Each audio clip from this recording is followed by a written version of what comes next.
Well, once we realize that the school to prison pipeline is a reality, that this is not something that somebody made up.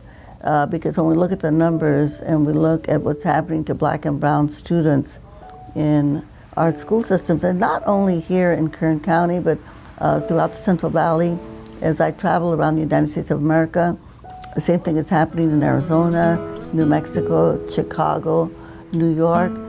You know, you see the same types of discriminatory practices against black and brown students.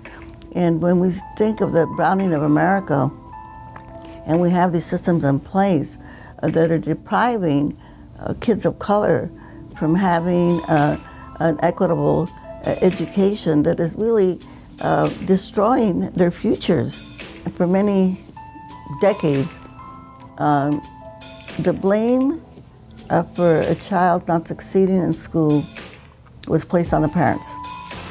And that's unfortunate because then sometimes the parents blame the kids for not succeeding and not understanding that this is a whole system that is rigged against them.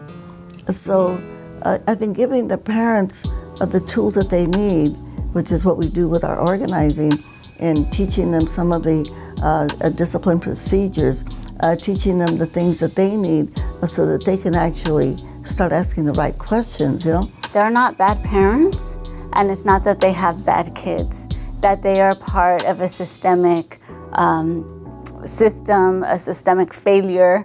And once we can let parents and youth understand that it's not their fault, that the system is broken, once they get over that hurdle, I feel like that's the biggest thing that we could ask for.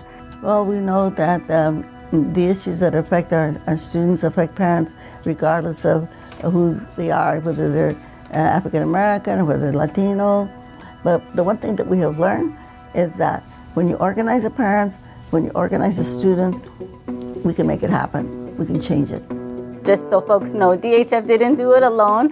Of course, you know, we did a lot of work, and you know, our thing that we brought to the table was really the organizing. The greatest lesson that the Dolores Huerta Foundation has learned in our education equity work is that you know, we have to have collaborations. We have to partner with others.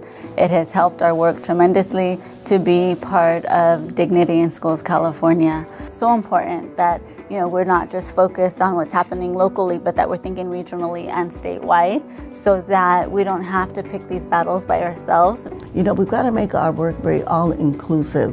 Parents need to know, they need to have all this information so that they know what they're up against. And so that our parents have to know that they have to become part of the struggle. They've got to be part of the movement to make sure to fight for their children, to fight for their students. And once they learn that, once they know that, then I think it gives them the confidence to also get involved. For me, you know, it's an honor to receive recognition from Cadre because we are Cadre is the organization that we want to be when we grow up, right? When it comes to parent empowerment. And so, you know, we had the good fortune of, you know, receiving support and technical assistance from Cadre in the early days of developing the Kern Education Justice Collaborative. So, you know, we're just delighted. Well, it's a big honor to be recognized by Cadre because Cadre, you have been our guiding light.